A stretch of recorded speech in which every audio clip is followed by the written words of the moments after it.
আর বিজেপির কে ক্যান্ডিডেট আমি জানি না, নামও জানি না। কে গো?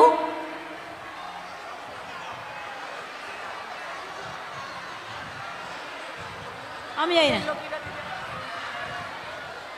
এখানে বিজেপির যিনি হারমাদ, বিজেপির হারমাদরা আমি শুনলাম মিতালি বাগের গাড়িও ভাঙচুর করেছে, তার ড্রাইভারকেও মেরেছে। ওদের তো এটাই কাজ। আমি তাই তো বলছিলাম, শান্তি চান না রক্তারক্তি চান, কোনটা চান? আজকে খানাকুল আসছি, 3 নম্বরে নথিপুরে আসলাম, ফ্ল্যাগ উত্তোলন করে এখান থেকে শুরু হবে। 5 নম্বর মন্ডলেও যাবো করে, সারাদিন প্রোগ্রাম আছে। বিকেলে ওই 5 নম্বর মন্ডলই শুরু হবে।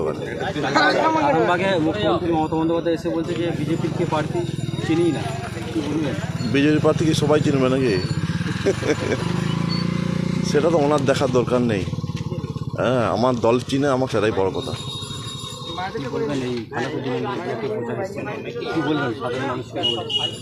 খানাকুল যে আসছি, খানাকুলের অনেক কিছুই প্রয়োজন আছে। যেখানে রাস্তাঘাটের প্রয়োজন আছে, পোলের ব্যবস্থা প্রয়োজন আছে, পানীয় জলের প্রয়োজন আছে। সবথেকে বড় মানুষ শান্তিতে যাতে বসবাস করে, যার যেখানে প্রবলেম আছে সেই সমস্যার সমাধান করে যাতে শান্তিতে বসবাস করে, তার জন্য হয়তো জনতা পার্টি আছে।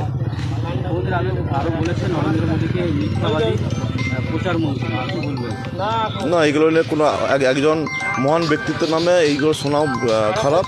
এই নিয়ে কোনো কথা হয় না, কারণ একজন মহান ব্যক্তি যারা বিশ্বের সমস্ত তাব্বর নেতারা যাকে আজকে শ্রদ্ধা করছেন, আর একজন এভাবে বলছেন, সেটা কিভাবে বলছেন সেটা তার ব্যক্তিগত ব্যাপার। আমরা যেটা জানি, প্রণম্য ব্যক্তি, এবং সারা বিশ্ব আজকে তাকে মাথায় তুলে রাখছেন। অতএব তিনি প্রণম্য ব্যক্তি আছেন। কালকে একটি বিষয় নিয়ে আলোড়ন পড়েছে যে দুবারের বিদায়ী সাংসদ অপূর্বা পোদ্দার তার সে মঞ্চেই স্থান পায়নি, দলের নেতাদের বিরুদ্ধে বিক্ষোভ দেখাচ্ছেন, কি বলবেন?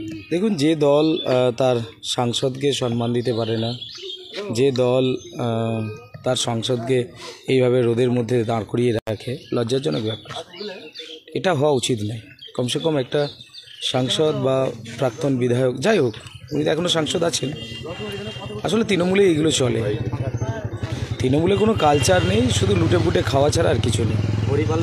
দাদা বৌদির দল বলে হচ্ছে তো, এখন তো দাদা বৌদি, তারপর পিসি ভাইপো, এরকমই তো চলছে। আজকের প্রোগ্রামে কি বার্তা দেবেন আপনি খানাকুল বিধায়ক হিসাবে?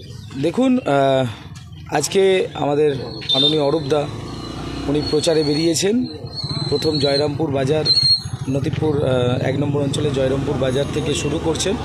জয়রামপুর বাজারে আমরা দোকানদারদের সাথে মিলিত হব, সম্পর্ক করব। তারপর এখান থেকে চিংড়া অঞ্চল প্রচার হবে। বার্তা একটাই, সুশাসন প্রতিষ্ঠা করা। সেই সঙ্গে আমরা জানি যে তৃণমূল যখন এখানে মানে পুরোপুরি দখলে ছিল, এখন তো আমরা চিংড়া পঞ্চায়েত পেয়েছি, কিন্তু তার আগে, আজ থেকে 6-7 মাস আগে যখন তৃণমূলের দখলে ছিল, এই পঞ্চায়েতগুলোতে কিচ্ছু কাজ করেনি তৃণমূল। রাস্তাঘাট থেকে শুরু করে, পানীয় জল প্রকল্প থেকে শুরু করে কিছুই করেনি, শুধু লুট করেছে। তৃণমূলের প্রাক্তন প্রধান এখানে 10 কোটি টাকার ঘর বানিয়েছে।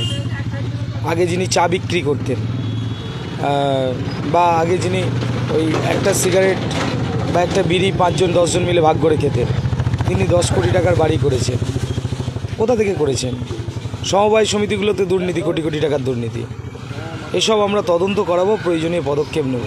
সেই সঙ্গে এলাকার উন্নয়ন হবে, প্রত্যেকটি কাঠের বাঁশের সেতু কংক্রিটের হবে। অরূপদা বলেছেন এর আগেই যে উনি এমপি হয়ে জেতার পর কেন্দ্রীয় সরকারকে ভাবিয়ে সব জায়গায় কংক্রিটের সেতু বানানোর চেষ্টা করবেন। আমি বিধায়ক রয়েছি,